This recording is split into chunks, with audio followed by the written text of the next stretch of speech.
Fala família, beleza? Sábado de carnaval, sábado de descanso, sábado a galera já com a família aí, né? Encerrando os trabalhos por aqui também, vou tentar soltar um videozinho aí pra galera, né? Que esse vídeo consiga atingir o maior público aí da galera iniciante, né? Que consiga atingir até a galera mesmo que já tem experiência, né? De uma maneira, de uma forma que possa ajudar, que possa abrir alguns caminhos, né? Muita gente com dificuldade em RF, é um setor que é complexo mesmo pra caramba, né?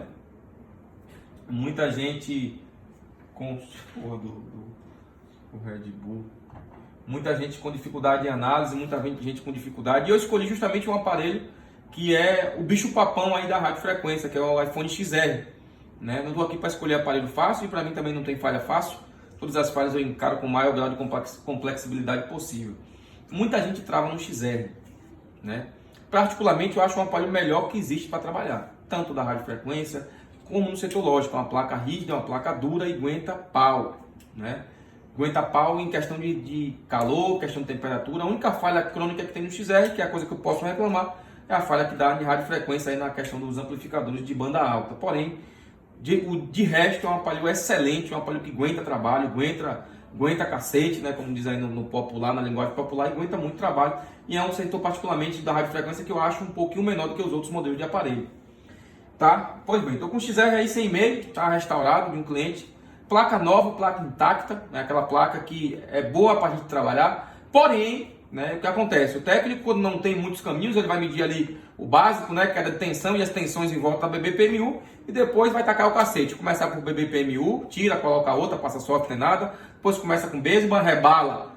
Quando dá certo, posta a fotinha da baseband rebalada, mas não sabe nem o porquê, porque não achou a falha para mexer na baseband. Fez a baseband, passou o software, não bateu, vai para o WTR. Fez o WTR, não bateu, vai no Keypoet. Fez o Keypoet, não bateu, vai nos PAs. Fez os PAs e aí entrega o aparelho.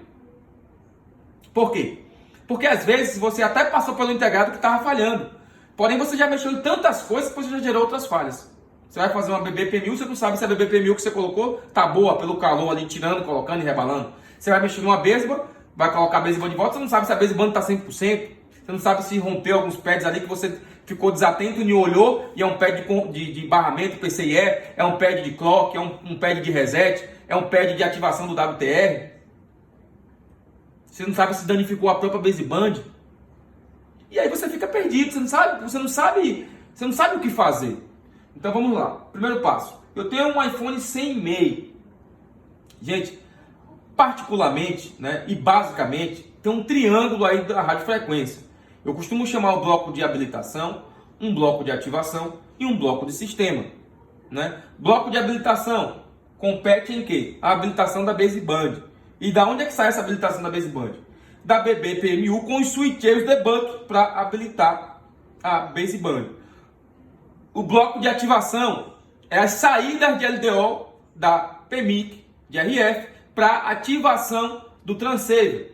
E o sistema é a parte de modulação de tensão, que é a parte WTR para baixo, que a gente começa a trabalhar com o bloco RFFE, né? Onde a gente tem frequências aí altíssimas, que nem com o osciloscópio a gente consegue enxergar essas frequências. Então aí o multímetro é básico? Claro que é, mas o multímetro é uma ferramenta excepcional para quem tem um entendimento grande de radiofrequência, que consegue separar os blocos, que consegue medir as entradas de PMIC de RF, as habilitações de baseband, as habilitações de transceiver, as saídas de alimentação de transceiver para Keypoet e assim sucessivamente. Você cria um campo de visão gigantesco para você medir as suas tensões, para saber pelo menos se os componentes estão sendo ativados. Então, o primeiro passo, eu começo sempre por aonde? Por um aparelho que não tem e-mail. Isso serve para iPhone 7, iPhone 8, iPhone X, XS Max. Sempre que eu não tenho um aparelho que não tem e-mail, eu sempre começo com a habilitação de baseband, que são os switcheiros debugs da baseband. E como é que eu começo? Como é que eu encontro? Eu vou procurar minha PMIC de RF, vou clicar aqui em qualquer um pad dela e automaticamente aqui já vai para a nossa PMIC de RF, BBPMU. E vou procurar esse bloco aqui, ó, BBPMU House. E aqui do lado tem os switcheiros, que são as habilitações de baseband. Eu tenho 6 bucks de RF no iPhone XR. Tomem cuidado, porque tem uma coisa básica que vocês aprenderam, muitos de vocês aprenderam na escolinha, lá na alfabetização, né? Que todo curto total o capacitor da VCC+, pode tirar e não precisa colocar, beleza? Não, mudem daqui para frente. Radiofrequência, tudo que você tira, você coloca. Não só na radiofrequência, em todo o setor da placa. Porém, tem alguns setores específicos que quando você tira o componente não dá em nada. Pode não dar naquele instante, porém, com o passar do tempo, pode forçar a malha e acabar tendo uma fuga em algum integrado. O correto é tirou, colocou. E principalmente no setor de radiofrequência. Então, por exemplo, se você notar, todo banco de RF, eu tenho uma entrada VCC+. Tem o VCC+ aqui, no meu terceiro banco, no meu quarto, no meu quinto e no meu sexto. Então, pô, professor, todos esses capacitores de entrada de banco de RF, se eles entrarem em curto, vou tirar e vou ter que colocar, é óbvio. Começo da análise começa por aí. Tá? Então, todos esses capacitores têm que ser analisados. Os 6 capacitores de banco de RF. Se eu tenho uma placa de 7, que são 4 bucks, Intel, eu tenho que olhar os 4 capacitores de entrada do banco de RF. Se eu tenho uma placa de 7 Plus Qualcomm, que são 5 bucks, eu tenho que olhar os 5 capacitores de habilitação de RF. Tá? Por exemplo, eu vou aqui olhar o primeiro banco de RF, capacitor 471K, C471K. C471, underline K. Todos os componentes de RF têm essa abreviação de K no final. Eu estou com esse capacitor aqui, ó. Eu tenho que ter aí aproximadamente entre 3.8 volts a 4 volts. Então, vou verificar aqui. Já tenho aí 4.1 volts. Então, esse capacitor, primeiro, habilitador de buck, e ele está alimentando, né? Está passando alimentação por ele, perdão, o capacitor não alimenta ninguém. Ele está conseguindo passar uma alimentação de 4.2 volts. Então, ele está pronto para armazenar a carga para quando esse buck aqui for entrar em switcheiro e entrar em ativação. E conseguir gerar um buck de saída, que é o buck para habilitação da baseband. Então, essas 6 saídas aqui, ó, 1, 2, 3, 4, 5, 6. Essas 6 saídas aí, elas vão de encontro à baseband, para habilitação da baseband. Então, por exemplo, se eu pegar aqui PP1V0 SMPS XCVR, é uma habilitação também de WTR, mas ela passa na baseband. Se eu olhar aqui, capacitor 484. Deixa eu colocar aqui, capacitor 484, underline K. Vou clicar nele aqui e ele está aqui próximo a PMIC de RF. Então esse capacitor aí, ele tem que ter uma voltagem aproximadamente 0.9, ok?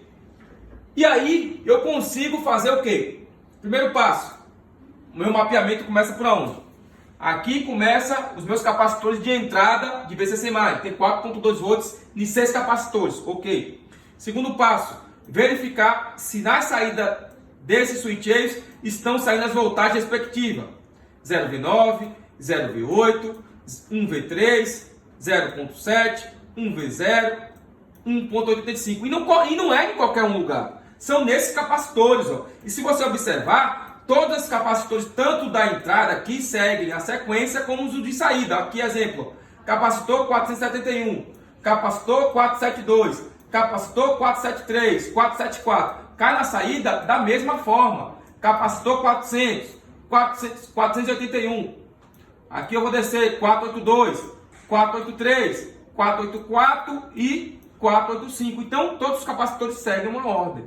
Não é em qualquer lugar que você vai medir a VCC+, e muito menos não é em qualquer lugar que você vai medir as saídas de bucks. São nesses capacitores para verificar se a PM está conseguindo receber, né, as tensões específicas em cada ponto da VCC+, para switchar os bucks, e se ela está conseguindo gerar os conversores bucks para chegar lá na baseband e habilitar a baseband. Esse é o primeiro passo. É o passo mais básico de começo de RF. Tá? Então, a gente fez o primeiro passo. Gerou as alimentações, verificou as alimentações que são geradas, verificou os bucks de saída para habilitação de baseband. Agora sim, eu vou verificar o meu segundo passo, que é quem? As programações de LDOs. E aqui eu tenho 9, 1, 2, 3, 4, 5, 6, 7, 8, 9. São 9 saídas de LDO. Eu também não posso olhar em qualquer lugar, são uns capacitores específicos. Por exemplo, capacitor 3E15, da malha 3E15, capacitor 416, C416, underline K. Vou clicar aqui nele, automaticamente o programa já vai me jogar para ele, e ele tem que me dar uma voltagem específica da malha. 3E15. vai dar uma oscilada, mas tem que chegar em 3.15 volts, aproximadamente 3.1. Tá subindo.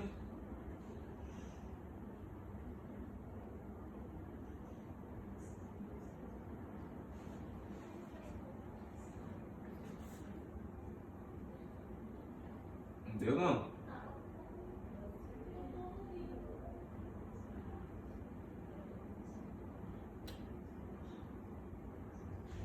Vamos ver se ele dá. Chegou em 1. Esperar que às vezes ele demora a dar atenção mesmo, tá?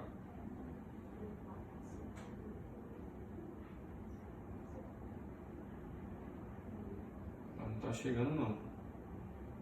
3.1 volts.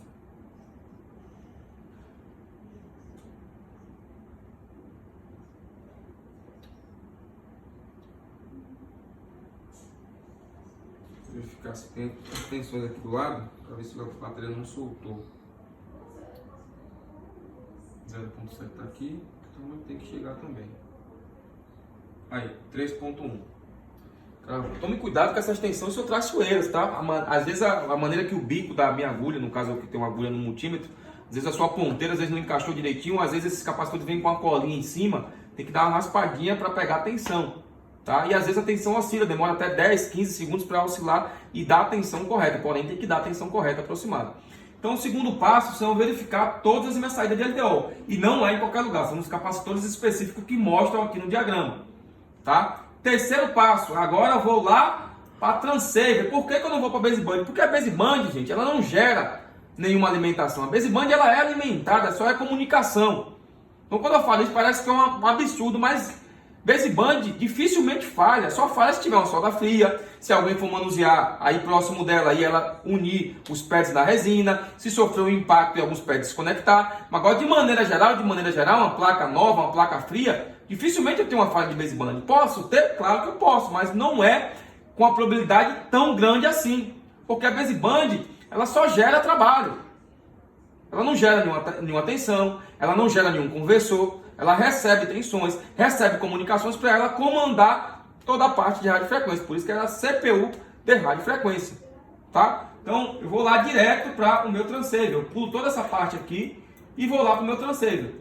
Chegou aqui no transceiver, aqui sim, vou verificar a primeira entrada que eu tenho no transceiver, 1V0 SMPS. Por que eu não olho a baseband? Porque o buck que habilita a baseband de saída da BPMU é o mesmo buck que entra no WTR. Então o primeiro passo eu tenho que verificar se o lado das habilitações de BBPMU já habilitou baseband, lá na primeira parte, ok? E agora eu vou para a segunda, que é ver se está habilitando quem? WTR. Estou no meio do caminho, entre BBPMU, de um lado baseband e de um lado WTR. Vou pegar não qualquer um capacitor específico da malha, e vou pegar aqui um capacitor C900_K. C900_K. Vou procurar ele aí na placa, ele é o meu quarto capacitor aqui, de baixo para cima. Vou chegar a placa um pouquinho para cima aí.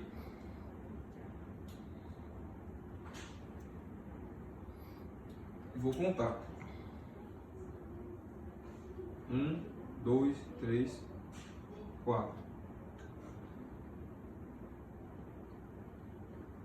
Tem um trabalho aí. 0.8 está aí presente aproximadamente. Vamos ver se encosta mais uma tensãozinha. 0.7. Aí, 0.9. 0.9 volts, essa é uma malha, se não me engano, acho que de 1. Vamos ver aqui. 1 volts, está aproximadamente dando essa voltagem. Tome cuidado que aqui eu uso muito cronômetro. Para quê? Eu pego às vezes uma malha dessa de 1 volts e vejo o tempo que ela aparece e some. Exemplo, cronômetro. Ligo o cronômetro. Ela ligou, ela apareceu a tensão e com menos de 5 segundos ela sumiu. Aí pego outra placa que está funcionando no RF. Faço um cronômetro. Ligo o cronômetro em outra placa e ela apareceu 0.9 e demorou 15 a 20 segundos para sumir. Enquanto a outra minha placa que está com falha, demorou só 5. Então, isso aí já me mostra o quê? Que essa tensão na placa de RF que está falhando, ela está com um ciclo menor. Consequentemente, se está com um ciclo menor, eu posso ter uma falha só dessa análise aí, de verificar se o meu indutor lá do switch pode estar falhando. Ou minha própria BBPMU de estar falhando, porque eu nem olhei a saída dentro do WTR, estou olhando a entrada. Ela não entrou ainda do WTR, ela entra a partir desse capacitor. Então, se uma placa boa está demorando para reiniciar esse ciclo com 15, 20 segundos, uma placa ruim vai demorar um tempo muito mais rápido, porque o switcheio está falhando. E aí eu vou verificar aqui, indutor e BBPMU.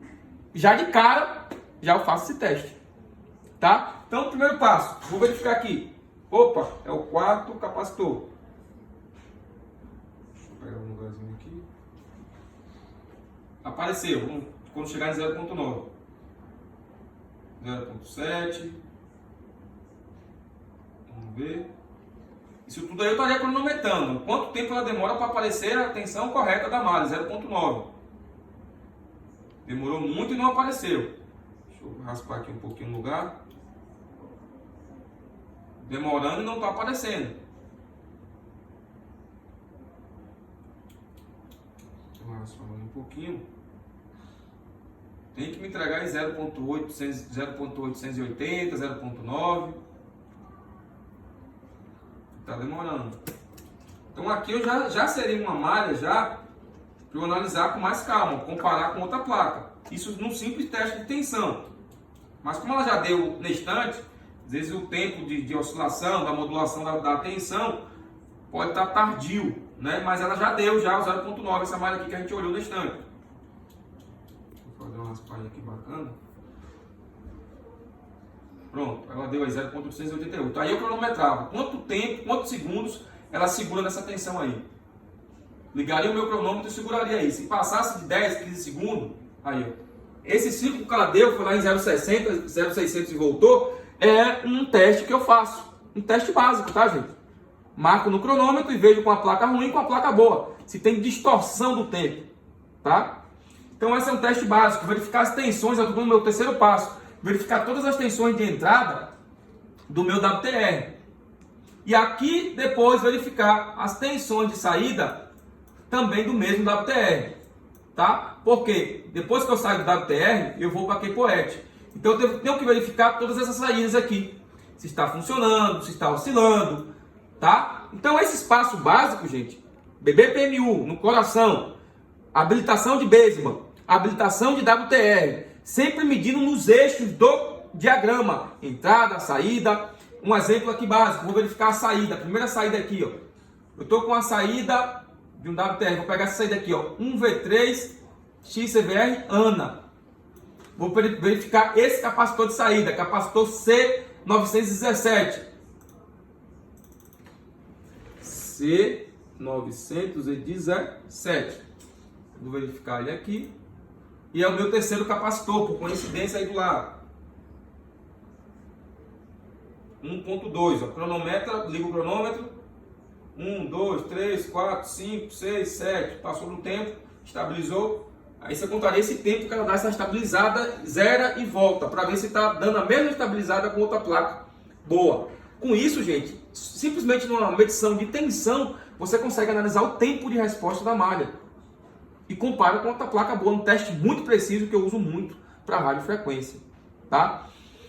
Resumindo, habilitação, PMU com os buckets de RF com os switches, habilitou a Basement. Ativação, BBPMU com as saídas de LDO para transceiver. E sistema pega esses LDOs e gera, tá, as tensões de modulação para Kpoet. Tá? Então são os passos básicos para a gente separar os blocos de radiofrequência. Com isso você já ganha, você mede uma placa aí de RF com 1h30, 2 horas aí e você vai achar uma falha direta, tá? A falha que eu achei nesse aparelho aí, na verdade foi em outro aparelho, tá, gente? Esse aparelho aí é um aparelho que eu peguei como teste, que também tá falhando RF, mas a falha que eu peguei foi nessa 1V8 aqui, ó. É a habilitação do WTR para os amplificadores. Note que pega em todos os PAs. Pega em PA de banda alta, pega no gerenciador, no modulador dos amplificadores, que é o Kpoet. Depois o Kpoet habilita os PAs, PA de banda alta, PA de banda média, PA de banda baixa e média e o meu transceiver. Então essa tensão sai do transceiver, tá? De 1.8 volts. Quando fui medir aqui, a tensão não estava presente, tá? E a tensão com o celular ligando, ela tem que estar presente. Essa tensão não estava presente e aí, consequentemente, eu fiz o meu WTR, que eu postei hoje durante o dia. Aí eu postei esse WTR hoje, eu postei esse XR hoje nos stories, quem me acompanha aí segue. E aqui, gente, ó, só fiz o WTR. Agora vocês às vezes param e pensam, pô, como é que o professor achou aquela falha no WTR? É porque o professor demorou aí em média 2 horas, 1h30, uma hora e meia para 2 horas, só medindo. E medindo o básico. Só que esse básico resolve muito o RF. Só que quando o básico não resolver, aí entra o treinamento avançado, entra os técnicos avançados, aí a gente coloca um pouquinho no osciloscópio, vai verificar se os indutores de Buck, se está tendo switch com o trabalho lá no osciloscópio, vai verificar os barramentos, se eu tenho os barramentos PCIe da baseband trabalhando, se eu tenho os barramentos de controle de sinal lógico da radiofrequência que eu tenho também para todos os integrados, baseband, BPMU, WTR estão trabalhando. Entra aí clock, data, entra cristal, oscilador e entre outras coisinhas mais avançadas que a gente fala no nível avançado. Porém, esse RF que eu passei aqui nesse vídeo é o RF básico. Só que esse RF básico que muita gente nem conhece. Tá? Então aqui é o RF módulo 1 básico para vocês, tá? O que é o nosso RF que a gente explica aqui no básico. Beleza? Então eu espero aí, mostra aí rapidinho aí, iPhone XR, que a gente trocou aqui só o WTR, a gente pegou uma tensão de 1.8 aí falhando, a tensão de habilitação 2PA que sai do WTR, morta, e a gente só fez a troca do WTR. Não estressou a placa, não foi no BPMU, não fez baseband, não fez QPOET, só foi direto no WTR. Então é dessa forma que eu consigo perder 2 horas medindo um aparelho e executar com 10 minutos. Mas dessa forma você trabalha com exatidão, com clareza, com segurança. Você não corre risco de você matar uma placa trocando WTR. Não corre risco de você gerar outras falhas. Cara que já domina a prática, cara que já domina a teoria. Tá? Então esse é meu último vídeo aí. Espero que seja o último, né? Dá uma descansada agora até segunda-feira pra gente aproveitar nosso carnaval. Então esse é meu último vídeo. Espero que esse vídeo chegue em todos vocês do Brasil, não só do Brasil, de outros países também. Vocês que não têm noção de como começar a medir um RF, peguei logo esse XR aqui, que é um aparelho já um pouco mais complexo para vocês que trabalham com iPhone. E espero ter ajudado vocês aí em cada canto do país, de cada canto do mundo. Valeu? Forte abraço!